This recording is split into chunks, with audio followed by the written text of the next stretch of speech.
Recent గా ఇండియాలో Mumbai Apple store ముందు ఒక గొడవ అయింది. చాలా మంది మాకు యాపిల్ 17 Pro కోసం గొడవ పడుతున్నారు. కానీ మీకు ఈ మ్యాటర్ తెలిస్తే కనుక యాపిల్ ప్రోడక్ట్స్ ఇంత యాక్సెసిబుల్ అదర్ దాన్ ఇండియా అని ఒక ఫీలింగ్ వస్తూ ఉంటుంది.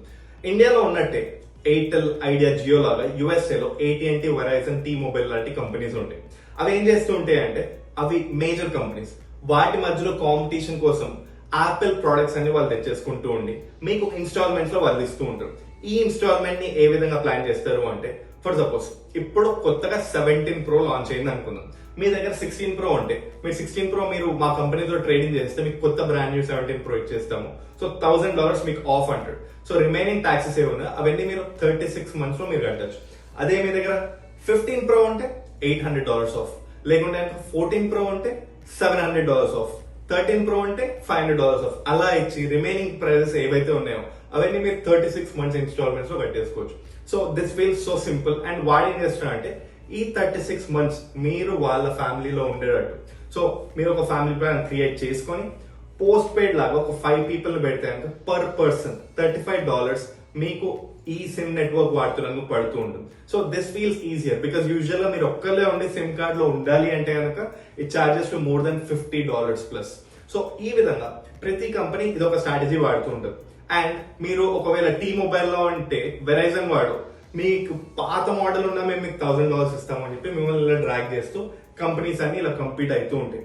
అండ్ ఇదే కాకుండా యూజువల్ గా ఎవ్రీ ఇయర్ యాపిల్ ఒక కొత్త మోడల్ తో వస్తుంటుంది. సెప్టెంబర్ లో వచ్చే లాంచ్ ఈవెంట్ కి 2 months ముందు నుండే కాలేజ్ డిస్కౌంట్ అని చెప్పి మీరు కాలేజ్ స్టూడెంట్ అయితే చాలు $100 డిస్కౌంట్ మీకు మ్యాక్బుక్ కొంటే, లేకుంటే కనుక ఏ యాపిల్ ప్రోడక్ట్ కొన్నా మీకు అంత తక్కువ, ప్లస్ ఎయిర్ పాడ్స్ ప్రైస్ $179 అంటే $279 వాళ్ళు డిస్కౌంట్ ఇస్తూ మీకు మిగిలిన రొటేషన్ స్టఫ్ ప్రోడక్ట్స్ ఏవైతే ఉన్నాయో ఎవరైతే కొనరో అవన్నీ మీకు ఇస్తూ ఉంటారు. సో ఈ విధంగా వాళ్ళ ఓల్డ్ ఇన్వెంటరీని వాళ్ళు క్లియర్ చేసుకుంటూ ఉంటారు. అండ్ ఇదే కాకుండా ఫర్ సపోజ్ ఈ ఇయర్ 17 Pro ఉంది, ఇప్పుడు వచ్చిన iOS 26. సో iOS 26 తగ్గట్టు మీరు మీ ఓల్డ్ ఫోన్స్ ఏవైతే ఉన్నాయో అవన్నీ మీరు అప్గ్రేడ్ చేస్తే కనుక సో 17 Pro తగ్గేటట్టుగా వాడు మీకు సిస్టమ్ ఇస్తే iOS సిస్టమ్ దాని వల్ల మిగతా ప్రోడక్ట్స్ ఏవైతే ఉన్నాయో మీది కొంచెం స్లో అయిపోతుంది. సో నెక్స్ట్ వచ్చే లాంచ్ కన్నా ముందు వాడు iOS నెక్స్ట్ లెవెల్ ఇస్తే కనుక అప్పుడు 17 Pro మీకు కొంచెం స్లో అనిపిస్తుంది, అప్పుడు 18 తీసుకోవాలనిపిస్తుంది. ఆ విధంగా 18 నుండి 19, 19 to 20 ఈ విధంగా యాపిల్ వాడు పాత ప్రోడక్ట్స్ అన్ని వాడిచ్చే సాఫ్ట్వేర్ వాళ్ళు అప్గ్రేడ్ చేస్తూ మీకు ఇంకా ఫోన్స్ కొనిపించాలని చెప్పి ప్రతి ఒక్కరితో ఎవ్రీ ఇయర్ కొనిపిస్తూనే ఉంటారు. సో దీని గురించి మీరు యాపిల్ కోసం అంత అత్యాశపడి మీ పేరెంట్స్ ని ఇబ్బంది పెట్టకండి, లేకుంటే కనుక ఎక్కడో లోన్ తీసుకొని మరి యాపిల్ కోసం ఒక డిప్రిషియేటింగ్ అసెట్ కోసం అలా చేయకండి. Stay tuned TV9 USA for more updates. Thank you.